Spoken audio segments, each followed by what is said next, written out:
Policijska akcija Hitrost pomeni strog nadzor in nepopustljivost policije na področju celotne Slovenije. Pozorni bodo na prehitro vožnjo, neuporabo varnostnega pasu, nevarno prehitevanje, neupoštevanje varnostne razdalje in še druga nevarna obnašanja v cestnem prometu. Ja, ta akcija je akcija, ki poteka ne samo v Sloveniji, poteka na celotnem območju cele Evropske unije, se pravi skoraj 20 držav sodelujejo v tej akciji.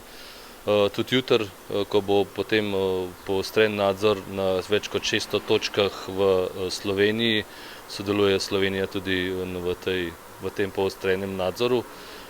Policisti bojo predvsem s to akcijo želimo zmanjšati hitrosti na slovenskih cestah, ker vemo, da hitrost je enostavno eden izmed najpogostejših vzrokov prometnih nesreč.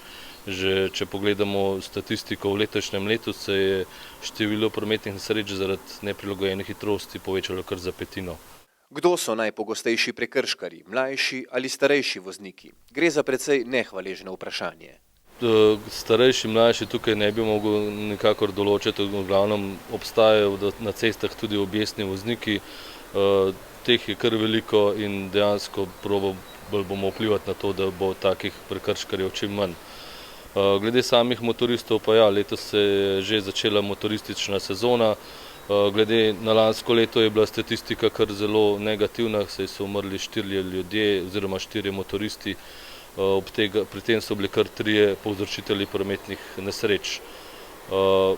Dodal bi še to, da se nesreče z motoristi dogajajo predvsem na nekih nevarnih hitrih odsekih cest, ki so ovinkasti, ker tam motoristi pač ne prilagodijo hitrosti, velikokrat vozijo po nasprotnem vozišču in hitro pride do nesreč. Na območju Gorenjske regije se je število nesreč in žrtev na cestah zmanjšalo v primerjavi s preteklim letom. Na žalost pa se je pojavil drug problem.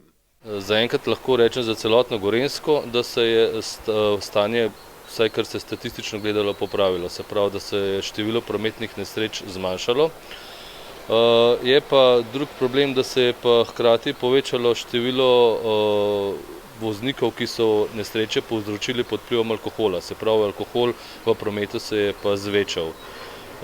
Tako da stane zaenkrat dobro, ampak ta alkohol pa je pa kar pereč problem. Meritve hitrosti bodo izvajali na kar 600 lokacijah, kot že rečeno, po vsej Sloveniji. Na pomoč pa jim bodo priskočili še mestni redarji. Zato ne imejte pretežke noge, dosledno upoštevajte cestno-prometne predpise.